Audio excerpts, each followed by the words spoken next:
Faça uma boa noite. Tudo bem com você? Hoje um pouquinho mais tarde, mas estamos aqui. Não vamos deixar de fazer, né, um vídeo, de falar um pouco sobre sabedoria. Já agradecer hoje por esse dia maravilhoso que você teve, que você amanheceu, que você pôde ver novamente, né, respirar novamente. Que você tenha uma noite abençoada, e que amanhã você possa novamente estar ouvindo, né? Se der para ouvir ainda hoje, ouça ainda hoje. Ainda tem um pouquinho da noite, ainda dá tempo de ouvir. Então, ontem nós estávamos falando da sabedoria e nós estávamos falando no capítulo 12, no versículo 8, que Deus trata todos os povos com indulgência, ou seja, com paciência, né, com compreensão, e ele não quer que ninguém se perca. Deus não quer que ninguém se perca. Se você for vendo nas entrelinhas, você vai percebendo que tudo aquilo do êxodo que tem, aquelas ocupações das terras que o povo faz, tal, a gente percebe a mão de Deus ali agindo com as pessoas para que elas possam se converter, né?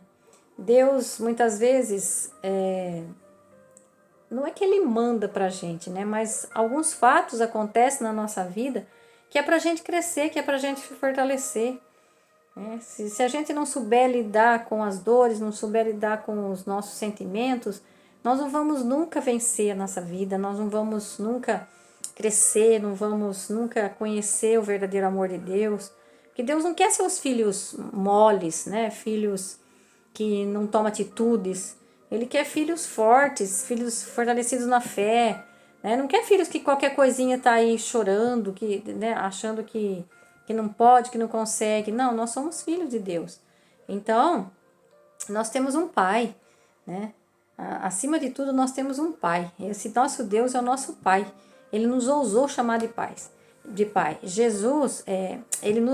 Jesus ousou chamar ele de pai e nos disse que nós ousamos chamar ele de pai, ou seja, e nós ousamos chamar ele de pai e ele ousa nos chamar de filhos, né? Então, quando Jesus nos ensina, ele sempre fala pai, ele não fala Deus, né? Ele fala pai. Quando ele vai ensinar a rezar o Pai Nosso, olha, já é Pai Nosso, né? A oração para rezar com Deus, para falar com Deus, ele fala Pai Nosso. Não é Deus nosso, Pai Nosso. Então, acima de tudo, nosso Deus é o nosso Pai. É nosso Pai. É aquele Pai que nos corrige, é aquele Pai que fortalece. Não é aquele pai que faz tudo para o filho e a hora que o pai não está mais, o filho não sabe o que fazer, fica perdido, né? Deus não é esse pai. Deus é o pai que corrige. E muitas vezes a correção vai nos doer, vai nos fazer sentir dor. Para quê? Para que a gente possa crescer, para que a gente possa amadurecer, para que a gente possa ser verdadeiros filhos, né? Então, no versículo 8, ele falava lá que ele manda, né?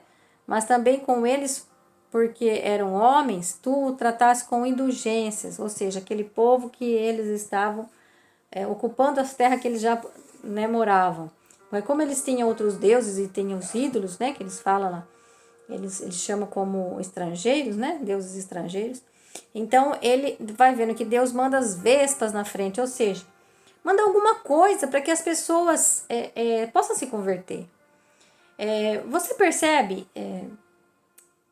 a gente em 2019, 2020, nós tivemos enfrentando, 19, 20, 21, né? Nós enfrentamos uma epidemia. Não sei se vocês lembram, eu acho que ninguém jamais esqueceu e nem esquecerá. Essa epidemia que teve do Covid. E percebe, esse Covid ele não foi só aqui no Brasil, ou só na China, ou só nos Estados Unidos, não. O Covid foi no mundo inteiro. O Covid foi no mundo inteiro. Então veja, no Covid, muita gente se foi. Muita gente se converteu para Deus por conta disso. Muita gente orou a Deus por conta disso.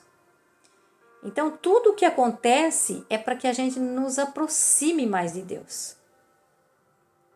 tudo é para que a gente nos aproxime mais de Deus. Muita gente também pode ter se revoltado, mas eu acredito que foi assim um acontecimento que nos fez ser mais irmãos, ser mais solidários, né? Então, a gente precisa sempre ver nos acontecimentos, porque Jesus falava que quando ele estava aqui com a gente, né, vivo, né, no meio do povo, ele falava, né, que muitas coisas irão acontecer. Muitas fomes, né, fomes em alguns lugares, pestes, terremotos, né? Então, guerras. Então, tudo isso já está acontecendo, já vem acontecendo de muito antes. E ainda ele falava que ainda não seria o fim. Mas por quê? Porque Deus, ele não quer que os seus filhos se percam. Então, veja, aqui ele fala que manda vespas, né? Para quê? Para tentar fazer com que o povo se converta. Então, eu fiquei devendo para vocês, apesar que na descrição do vídeo eu coloquei os textos lá, na descrição do vídeo anterior eu coloquei os textos. É Êxodo 23, 28, que fala também das vespas. Deuteronômio 7, 20 e Josué 24, 12. Então, veja, considerando aqui, por exemplo, uma vespa aí como um terremoto, ou como, por exemplo, uma peste mesmo que aconteceu, né? O que aconteceu aí com a Covid, né? Um vírus aí né? Que fez com que a gente parasse e refletisse, né? A gente sabe que a gente perdeu muita gente, mas a gente teve assim um momento de reflexão. As pessoas que partiram, com certeza, no momento da partida também, provavelmente a gente acredita que as pessoas se converteram, as pessoas se arrependeram dos seus pecados, porque era um vírus que a gente não sabia se a gente pegasse, se a gente ia sobreviver ou não. Então, veja, isso fez com que a gente se aproximasse mais de Deus. Você há de convir comigo que isso aconteceu. Então, veja, muitas coisas que nos acontecem, então, as coisas que nos acontecem é para que a gente se fortaleça mais em Deus. Porque Deus não quer perder os seus filhos. Então, ele mandou, nesse caso aqui, para as pessoas. Mas veja, depois ele fala ainda, no versículo 8 ainda, ele fala, né? Que tu o tratastes com indulgências, mandando vespas contra ele. O que é indulgência? É aquele que trata com misericórdia, é aquele que perdoa, né? É aquele que não quer condenar ninguém. Ele não veio para condenar, Jesus não veio para condenar ninguém. E Jesus diz, eu sou o caminho, a verdade e a vida. Quando você não está no caminho, você está pegando um atalho. Quando você não está na verdade, você está na mentira. E quando você não está na vida, você está na morte. Então, Jesus é o caminho, a verdade e a vida. Fora de Jesus, não há caminho, não há verdade, não há vida. Há atalhos, há mentiras e a morte. Então, quando você está no caminho, você está na verdade e você está na vida. E aí, esse Deus maravilhoso, ele nos quer junto dele, né? Então, veja, continuando agora hoje, nós vamos para o versículo 12. O 12 nós já falamos outro dia, mas eu vou retomar, porque ele vai dar continuação para a gente continuar o estudo de agora, né? Então, de fato, porque ele fala lá que muito, né? Que ele fala no versículo 10 depois, que tu castigaste pouco a pouco, dando o quê? Dando a oportunidade de se arrepender. Nós vimos lá. E depois ele vai falar lá no capítulo, no versículo 12. Então, de fato, quem poderia ousar, né, opor-se à tua decisão? Quem te acusaria por destruir nações que criastes? Quem queria ousar a criticar a Deus, né? Criticar ou condenar ou opor-se à decisão dele? Quem? Né? Quem se apresentaria contra ti para defender homens injustos? Por outro lado, agora o 13. Além de ti, não há outro Deus que cuide de todas as coisas e diante de quem devas defender-te da acusação de ser um juiz injusto. Não há, né? Não há ninguém. Nenhum rei ou soberano pode confrontar-se contigo para defender aquele que tu castigaste. Tu, porém, és justo e governa todas as coisas com justiça. Veja, consideras incompatível com o teu poder condenar alguém que não mereça castigo. Veja, considera-se incompatível com o teu poder condenar alguém que não mereça castigo. Então veja, Deus, na verdade, ele não castiga, mas ele manda, ele não é que ele manda, ele nos disciplina, né? Ele nos disciplina para que a gente possa entender o que está acontecendo e voltar para ele, para se arrepender dos seus pecados, dos nossos pecados e voltar para ele. Então é isso que ele fala, né? Ele considera incompatível com o poder dele condenar alguém. Ele não condena ninguém. De fato, a tua força é princípio de justiça, e o teu domínio universal faz que seja indulgente para com todos. O que é indulgente, então? Para com todos. É aquele que tem misericórdia para com todos. É aquele que não quebra, né? Já não acaba de quebrar um caniço que já está rachado, ou seja, se tiver um cano rachado, ele não vai acabar de rachar, ele vai consertar. Ele vai ser indulgente com todos. Ele tem o domínio universal. Ele é o Deus do mundo inteiro. Ele é o Criador de tudo isso. Então, ele nos corrige. Ele nos disciplina para que a gente possa... Porque um filho que você não corrige, não disciplina, ele não se vai para o caminho errado? Ele vai para o caminho errado. Com certeza ele vai buscar coisas que não é. Até aqueles que a gente educa e disciplina, acaba indo muitas vezes, né? Mas a gente sabe que corrigindo o filho desde pequenininho, mesmo que depois de grande não se desviará dele, está lá em Provérbios. Então veja, se Deus nos corrige é porque ele nos ama, se o pai corrige o filho, a mãe corrige o filho é porque eles o amam. Então Deus, quanto mais nosso Deus, que é o nosso Criador, que nos fez a sua imagem e semelhança, não vai nos corrigir? Ele vai nos corrigir. Versículo 17, ó, tu mostras tua força para quem não acredita na perfeição do teu poder, e confundes a insolência daqueles que o conhecem, né? A insolência daqueles que o conhecem. Então, ele confunde a insolência daqueles que o conhecem. O que é insolência? Insolência é quando você é orgulhoso, quando você é prepotente, quando você acha que você não precisa de ninguém, que você dá conta de tudo sozinho, né? Então, mesmo que aqueles que te conhecem, mas de repente ele é uma pessoa orgulhosa, arrogante, ou seja, ele se afastou de Deus. Então, veja, Deus, o teu domínio é universal para que te faça indulgentes, né? Para com todos. Tu mostras tua força para quem não acredita na perfeição do teu poder e confunde a insolência daqueles que o conhecem. Apesar de tudo, dominas a tua própria força e julga com brandura. Olha, porque Deus... Gente, Deus, se ele fizer assim, eu vou dar um sopro nesse mundo aqui e acabar com ele, ó, acabou. A terra virou pó.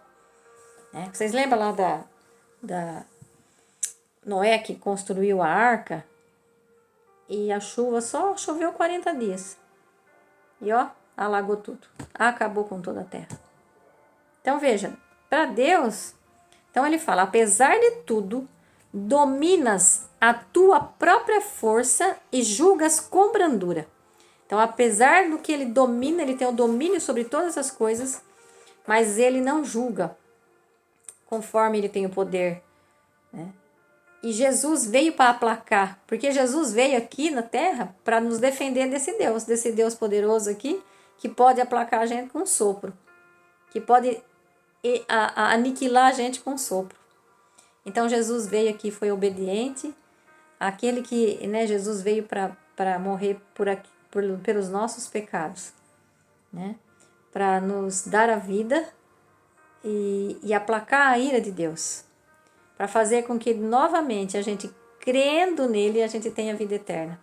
Ou seja, para que a gente possa, como Jesus venceu o pecado, venceu a tentação e venceu o demônio, venceu Satanás, ele tem o poder sobre a morte agora. E ele nos dá esse poder também, que a gente vai ter de ressuscitar com ele, desde que a gente seja e viva aquilo que ele ensinou, né? Que a gente creia que ele é verdadeiramente o Filho de Deus.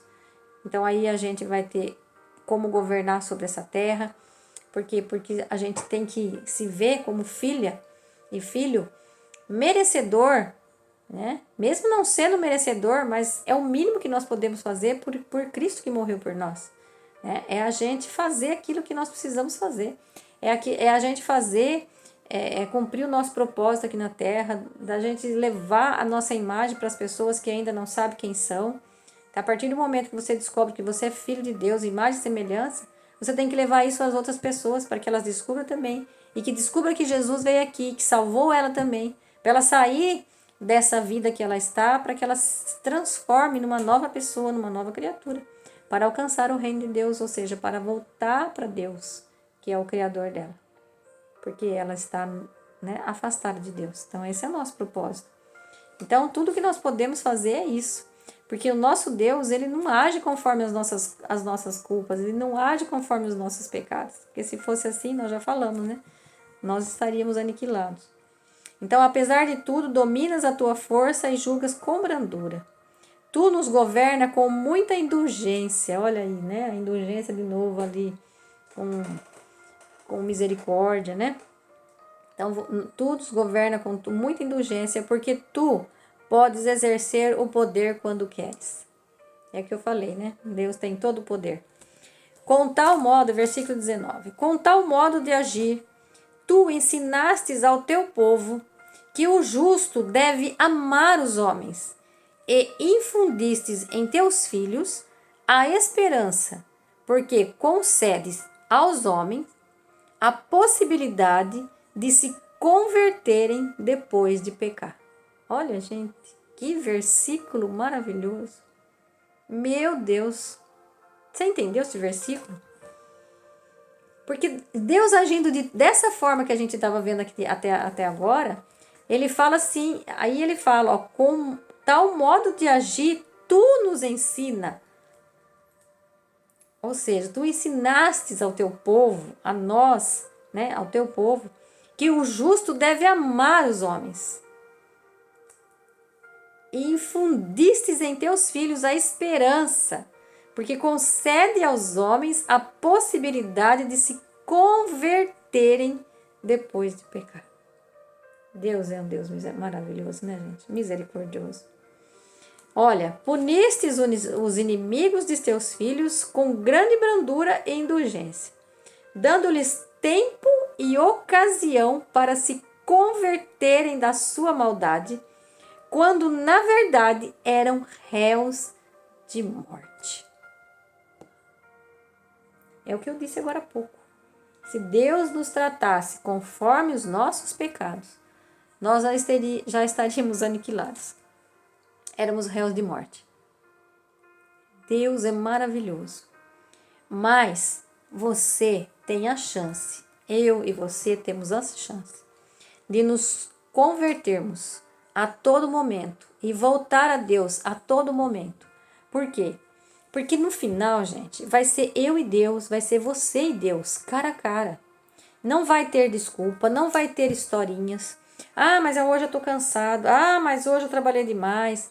Ah, hoje eu não consigo ler a Bíblia. Ah, hoje, né? Ah, hoje eu tratei mal as pessoas que trabalham comigo, tratei mal minha família, tratei mal meu esposo, meu filho. Ixi, hoje, né? Então veja, nós temos a chance de se converter e voltar para Ele a todo momento, mesmo nós sendo réus de morte. Perdoar as pessoas que nos ofendem. Pedir perdão quando a gente ofende alguém. Por quê? Porque no final é eu e Deus. E veja, se eu não fizer isso a tempo, pode ser que amanhã seja tarde demais. E não vá pensando que quando a gente morrer, acabou tudo. Não. Nós vamos morrer. Quando vir o final dos tempos, todos ressuscitaremos para a vida eterna ou para a morte eterna. Ou para o inferno, para o céu, né? Ou para o inferno. ou seja, para a vida ou para a morte. Por isso que Jesus falava, não tema aqueles que matam o corpo. Por quê? Porque não pode matar a alma. Tema sim aquele que pode matar a sua alma. Ou seja, pelo seu pecado você pode ser condenado, pode ser réu de morte aqui no final. Então veja, enquanto nós estamos vivos, nós temos a chance de nos redimir. Porque depois que a gente morre, pode fazer a oração que for. Não tem mais tempo. Acabou-se o tempo. Findou-se o seu tempo. Então nós precisamos pedir perdão e se arrepender agora, enquanto estamos vivos, enquanto estamos respirando. Amanhã pode ser tarde, amanhã pode não existir, porque o amanhã não existe mesmo. É o hoje, é o agora. Se você ama, tem que amar agora. Amar mais agora. Abraçar mais agora. Pedir perdão é agora. É hoje. É ainda hoje. Ainda são 8 horas da noite. É hoje ainda. Você não vá dormir com o seu cônjuge, por exemplo, brigado. Não durma com o seu filho, brigado. Com sua filha, brigado. De jeito nenhum. Porque amanhã pode ser tarde demais para você pedir perdão. E depois o remorso, né? Vai ficar no seu coração te perturbando.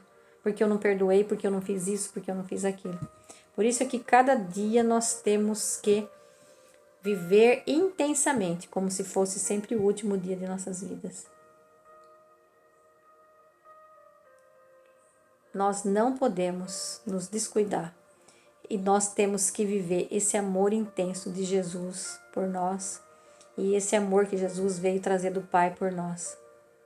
Um Pai misericordioso, um Pai que perdoa. Mas a gente viu aqui nesses versículos, gente, que maravilhoso.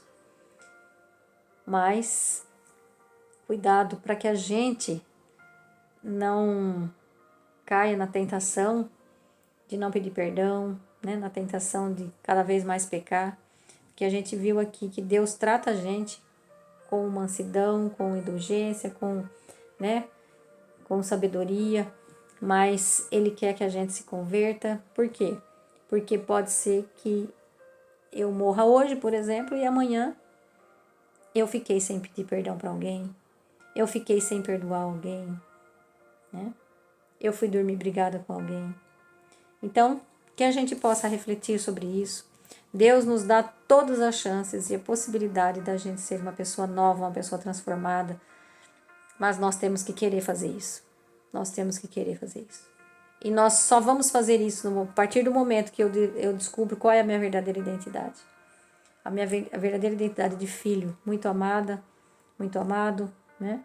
Então, quando eu entendo que eu sou filho, então eu vou viver aquilo que Deus tem para mim, aquilo que Deus preparou para mim. Porque se Deus é o Rei dos Reis, né? Jesus é o Rei dos Reis. Então, eu sou filho, porque Jesus é filho de Deus também. Então, eu também sou filho. Eu também sou herdeiro desse reino. Mas para viver esse reino, eu tenho que fazer a minha parte. Outra pessoa não pode fazer por mim, porque no final sou eu e Deus. Não tem outro. É eu e Jesus, cara a cara. Né? Aquela passagem, né? E tudo que vocês fizessem a um dos meus pequeninos foi a mim que você fizesse. Então, a gente tem que cuidar um dos próximos, um do outro, né? Cuidar do próximo. E a gente precisa viver servindo nesse mundo, né? Servindo, educando, orientando, perdoando, limpando o coração, né? Tendo um coração humilde, não se ostentando, né? Não sendo um coração orgulhoso, porque a sabedoria não entra num coração orgulhoso. Tá bom? Então vai lá, reflete um pouquinho ainda essa noite. Que Deus te abençoe e te dê uma boa noite. Que Deus te proteja, te ilumine, te guarde todos os dias de sua vida e toda a sua família. Deus te abençoe. Beijo no coração.